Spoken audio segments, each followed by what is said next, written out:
79वां प्रकरण अवतारवाद की महिमा। जिन दिनों गुरुदेव सारे भारत भर में घूम घूम कर वैदिक सनातन धर्म का वैज्ञानिक स्वरूप समझा रहे थे, उन्हीं दिनों की एक घटना है। एक बार घूमते हुए गुरुदेव गुजरात के राजकोट नामक स्थान पर पहुंचे। वहां पर आप ईसोपनिषद के इस मंत्र की व्याख्या कर रहे थे। परमात्मा जगत के कण कण में व्याप्त है। जगत का किंचित मात्र भी उस ईश्वर के बिना नहीं है। सैकड़ों विद्वान श्रोता कई दिन तक इस मंत्र की दार्शनिक व्याख्या सुनकर आनंदित होते रहे। खूब शास्त्रार्थ हुआ। समस्या समाधान का क्रम भी कई दिनों तक चलता रहा। कुछ दिन बाद महाशिवरात्रि का पर्व आया।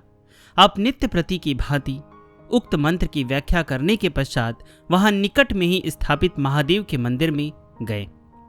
शिवलिंग पर जल चढ़ाया, बिल्व पत्र, फूल, फल से पूजन करने के पश्चात श्रद्धापूर्वक दंडवत प्रणाम किया। पास खड़े मजिस्ट्रेट, जो कुछ देर पहले आपके विज्ञान सम्मत विचार सुन रहे थे, हैरानी से बोले, महाराज, आप तो तत्वज्ञानी हैं, बहुत बड़े दार्शनिक हैं, फिर भी मूर्ति पूजा करते हैं? गुरुदेव ने हंसते हुए कहा, मेरे मालिक पता है सब खलक बस एक झलक तेरी, मगर फिर भी तमन्ना है किसी दर सर झुकाने की। आपने आगे कहा, मूर्ति पूजा वैदिक सनातन धर्म में अर्चावतार के रूप में मानी जाती है। जो चैतन्य में सत्ता जड़ चेतन में व्याप्त है, कण कण में अनुस्यूत है, क्या वह पत्थर व धातु में नहीं हो सकती?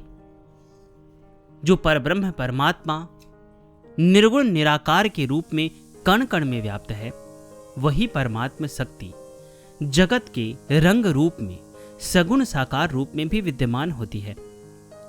यदि वह परमात्मा इस मनुष्य शरीर में विराजित हो सकता है, जबकि यह शरीर मल, मूत्र, रक्त आदि विकारों का घर है, तो क्या वह शुद्ध पत्थर की मूर्ति व धातु में विद्यमान नहीं हो सकता? यदि निराकार निर्गुण होते हुए भी वह इतना समर्थ है कि सगुण साकार सृष्टि की रचना कर सके, तो वह स्वयं सगुण साकार रूप धारण करने में सक्षम नहीं हो सकता क्या? वह परमात्मा सत्ता निर्गुण निराकार और सगुण साकार दोनों का सामंजस्य लिए हुए है।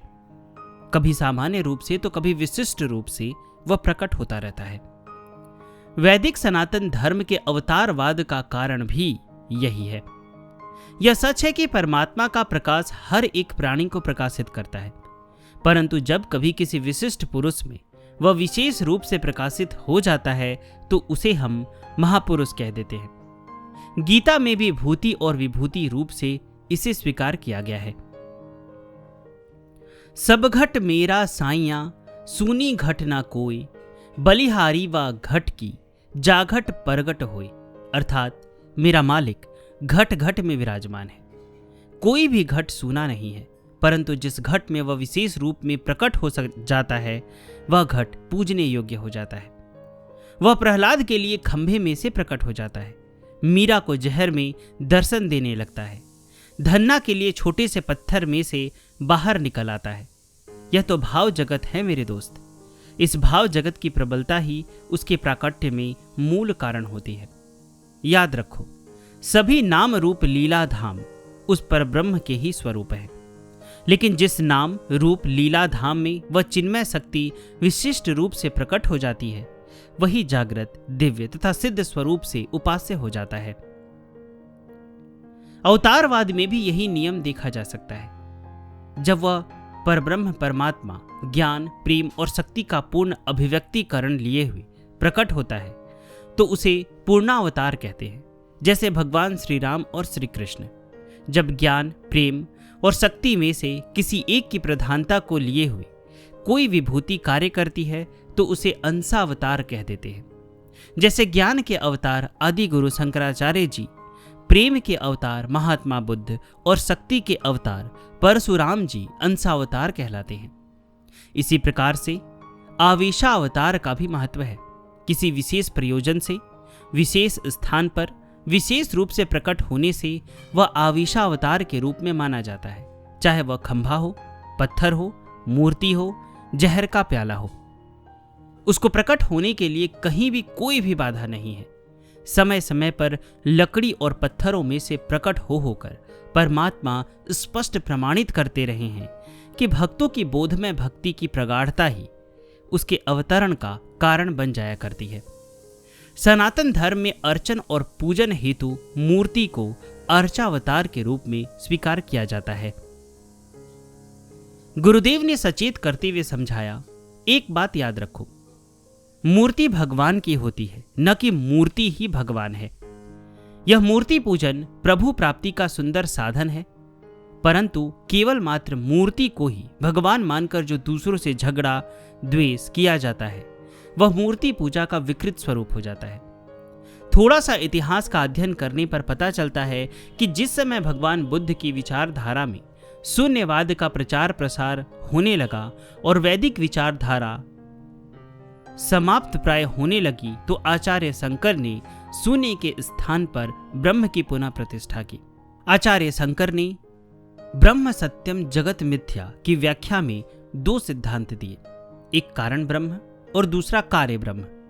उनके अनुसार कार्य ब्रह्म क्षणिक है, परिवर्तनशील है और कारण ब्रह्म शाश्वत है, नित्य है।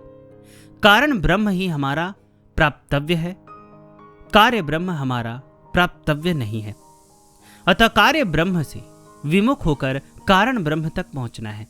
यह सुंदर सिद्धांत है, परंतु इस दृष्टिकोण को अपनाकर बहुधा लोग संसार की गतिविधियों से विमुख होते चले गए। मेरे विचार से कार्य ब्रह्म को यदि प्राप्तव्य के लिए साधन की सामग्री स्वीकार कर लिया जाए तो समाज की कोई हानि नहीं होती। आचार्य शंकर के बाद भक्ति मार्ग के वैष्णवाचार्य स्वामी श्री रामानुजाचार्य जी, स्वामी श्री माधवाचार्य जी, स्वामी श्री निम्बार्काचार्य जी तथा स्वामी वल्लभाचार्य जी आए और इन्होंने जगत को प्रवाह रूप से सत्य मानते हुए उसे परमात्मा की उपासना में साधन की सामग्री के रूप में स्वीकार किया। इसके पश्चात मंदिर और मूर्ति के माध्यम से भगवत उपासना का प्रचार हुआ, परंतु दुर्भाग्य ही कहेंगे कि कालांतर में यह दृष्टिकोण भी इतना रूढ़ हो गया कि भगवान केवल मूर्ति में ही है, मूर्ति से बाहर नहीं, और भगवान की मूर्ति न होकर मूर्ति ही भगवान बन गई। मैं स्वयं मूर्ति पूजक हूं और कट्टर सनातनी भी, परंतु मैं यह मानता हूं और समझता भी हूं कि जगत पूजा की सामग्री है। यह उस विराट की व समष्टि की सेवा की सामग्री है। यही वैदिक विज्ञान का संदेश है। अर्चावतार की महिमा को जानते हुए और उसे लोगों को समझाते हुए गुरुदेव ने देश विदेश में अनेक स्थानों पर देवालयों का निर्माण करवाया, उनमें देवी देवताओं को विराजित किया, जिससे दर्शन पूजन अर्चन के द्वारा भक्त बोधमय भक्ति प्राप्त कर सके। इन सभी मंदिरों और देवालयों में भारतीय पर्व और त्योहार सामूहिक रूप से बड़े धूमधाम से मनाए जाते हैं। विशाल शोभा यात्राएं निकाली जाती है। सामूहिक यज्ञ, सत्संग, प्रवचन, भंडारे आदि के द्वारा भारतीय संस्कृति और वैदिक सनातन धर्म की समृद्ध परंपराओं से जन समाज को अवगत कराया जाता है।